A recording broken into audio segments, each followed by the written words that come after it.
11월 23일 주일에 주신 하나님 말씀은 마가복음 1장 14절 15절입니다. 요한이 잡힌 후 예수께서 갈릴리에 오셔서 하나님의 복음을 전파하여 이르시되 때가 찼고 하나님의 나라가 가까이 왔으니 회개하고 복음을 믿으라 하시더라. 아멘. 오늘은 교회라는 곳은 회개한 사람들의 모인 곳이라는 제목으로 말씀을 나누겠습니다. 예수님께서 이 땅에 오셔서 회개하고 복음을 믿으라라고 말씀하셨습니다. 이 말씀 속에는 교회에 대한 예수님의 생각이 들어 있습니다. 우리는 교회를 죄인들이 모인 곳이라고 생각하는데 마가복음은 더 나아가서 회개한 사람들이 모인 곳을 교회라고 말하고 있습니다. 오늘 예수님의 말씀을 중심으로 우리의 생각을 한번 정리해 보고자 합니다. 첫 번째는 회개의 개념입니다. 회개라는 개념을 이해하려면 먼저 죄에 대한 이해가 필요합니다. 죄는 사전적 의미로는 관역에서 벗어나다입니다. 그러나 성서적 의미로 보면 좀 더 구체적으로 나옵니다. 야외 하나님의 뜻에 어긋나는 것, 또 야외 하나님과 대치하는 상황을 죄다라고 표현하고 있습니다. 이것을 좀 더 확장해서 이해해 보면 세상은 끊임없이 너희 하나님이 누구냐를 묻고 있습니다. 즉 우리의 가치관이 뭐냐라는 것을 묻는 것입니다. 구약시대에는 바알이 일반적인 가치관이었습니다. 신약시대에는 로마 제국이 일반적인 가치관이었습니다. 구약시대에는 바알 같은 눈에 보이는 권력들이 세상의 신이었습니다. 신약시대에는 로마 제국과 같은 세력들이 세상의 신이었습니다. 이미 세상을 지배하고 있는 세력들이 있고 신들이 있는 세상 가운데 하나님은 이스라엘 백성을 자기 백성을 삼으시면서 10계명을 주셨습니다. 제1계명이 이것입니다. 너는 나 외에는 다른 신들을 내게 두지 말라. 세번역 성경에는 너희는 내 앞에서 다른 신들을 섬기지 못한다. 이스라엘 백성들에게 너의 하나님은 바알이 아니다. 너의 하나님은 세상의 일반적인 세력이 아니다라는 것을 말하고 있는 것입니다. 신약시대에 이스라엘 백성들, 유대인들은 로마 제국의 지배를 받고 있었습니다. 예수님을 따랐던 제자들도 로마 제국의 영향을 받고 있었습니다. 예수님의 제자들이 묻습니다. 사람들이 인자를 누구라고 하느냐? 예수님에 대해서 사람들의 생각이 궁금했습니다. 예수님은 이어서 제자들에게 말합니다. 너희는 나를 누구라고 하느냐? 예수님의 이런 질문은 제자들에게 너희의 가치관이 무엇이냐를 묻는 것입니다. 여러분, 그리스도인에게 죄라고 하는 개념은 예수의 가치관과 예수의 복음을 떠나서 세상의 가치관과 세상의 복음으로 사는 것이 죄라는 것입니다. 사탄의 체제와 예수의 비폭력이라는 책을 쓴 월터 윙크는 죄를 육신에 빠져 있다고 표현하고 있습니다. 육신에 빠져 있는 것이 죄다라고 표현합니다. 육신에 빠져 있다라는 것은 세상의 지배체제 안에 들어있다는 뜻입니다. 우리가 세상의 영향력에서 벗어날 수 없는, 피할 수 없는 현실이 있습니다. 그렇지만 그럼에도 불구하고 우리의 마음만은 하나님의 말씀 위에 서 있어야 되고 예수의 가르침에 서 있어야 되는데 우리는 이것을 스스로 포기하고 나는 세상의 지배를 받겠다라고 생각하고 사는 것, 그것을 이 월터 윙크는 죄다라고 말하고 있고 죄에 빠졌다라고 표현합니다. 더 나아가서 육신에 빠져 있다라고 표현합니다. 육신을 따라 산다는 것은 세상의 지배를 인정하는 것이고 그 세상의 지배를 인정하는 사람은 회개하지 않는 이상 복음을 믿을 수가 없습니다. 그래서 예수님은 오늘 우리들에게 회개하고 복음을 믿으라라고 말하고 있습니다. 마가복음에서 말하고 있는 회개라고 하는 것은 세상의 가치관을 벗어버리고 로마 제국의 지배를 벗어버리고 거기서 벗어나서 예수의 가르침으로 가는 것, 삶의 방향을 전하는 것을 뜻합니다. 그래서 예수님은 우리들에게 로마 제국 영향 아래 있는 사람들에게 오늘날 이 시대의 영향 아래 있는 우리들에게 복음을 믿으라라고 말하고 있습니다. 이 복음을 믿으려면 먼저 복음에 대한 혼돈이 없어야 합니다. 예루살렘에서 내려온 율법학자들은 예수가 바알세불이 들렸다고 하고 또 그가 귀신의 두목의 힘을 빌어서 귀신을 쫓아낸다고도 하였다.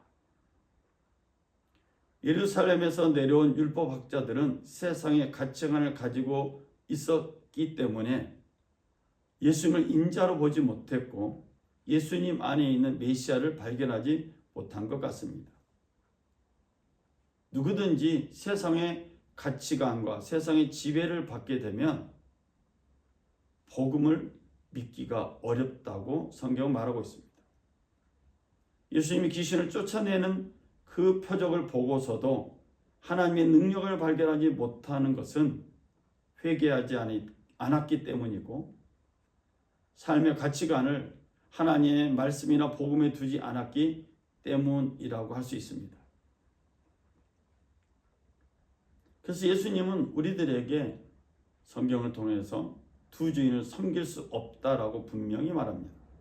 아무도 두 주인을 섬기지 못한다. 한쪽을 미워하고 다른 쪽을 사랑하거나 한쪽을 중히 여기고 다른 쪽은 업신 여길 것이다. 너희는 하나님과 재물을 아울러 섬길 수 없다. 마가복음에서 이 믿음이라고 하는 것은 단순한 신뢰나 동의의 수준을 넘어섭니다.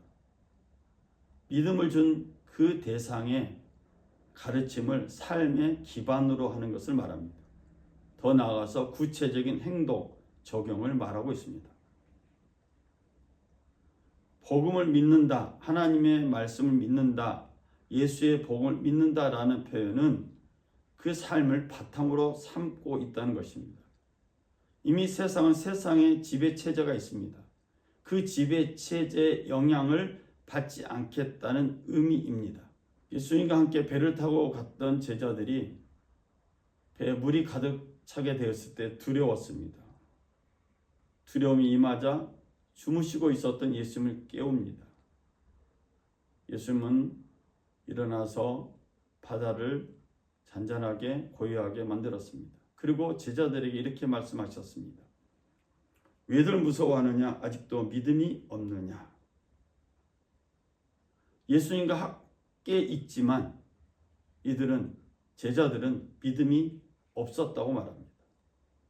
믿음이 없다라는 말 표현 속에는 제자들이 예수를 믿는 것이 아니라 예수님을 의심했다는 것입니다.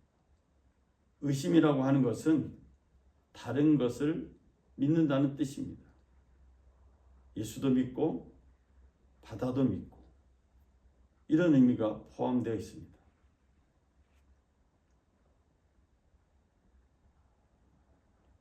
예수의 말씀 따라 무리를 걸었던 베드로가 있습니다. 베드로가 무리를 걷다가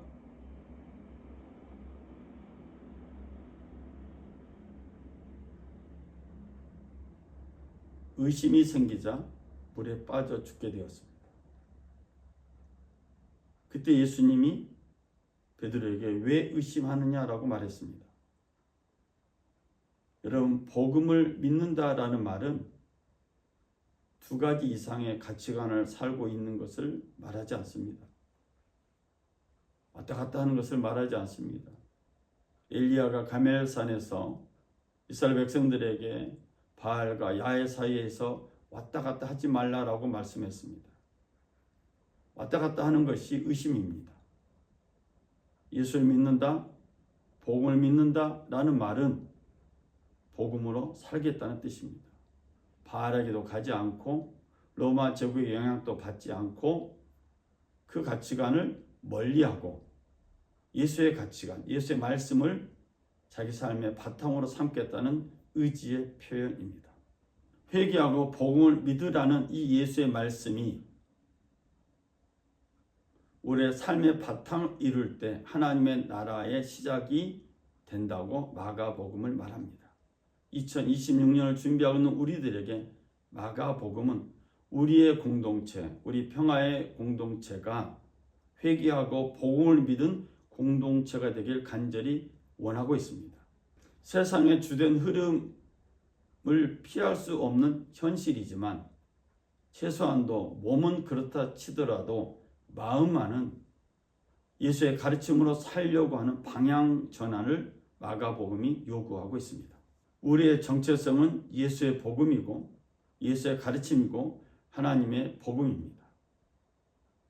저와 여러분 우리 모두가 말씀 속에 있는 가치관을 우리 삶 속에 적용해서 하나님과 만몬을 겸하여 섬기는 것이 아니라 오로지 하나님만을 섬기며 세상의 지배 체제 속에서도 하나님만이 우리의 왕이십니다.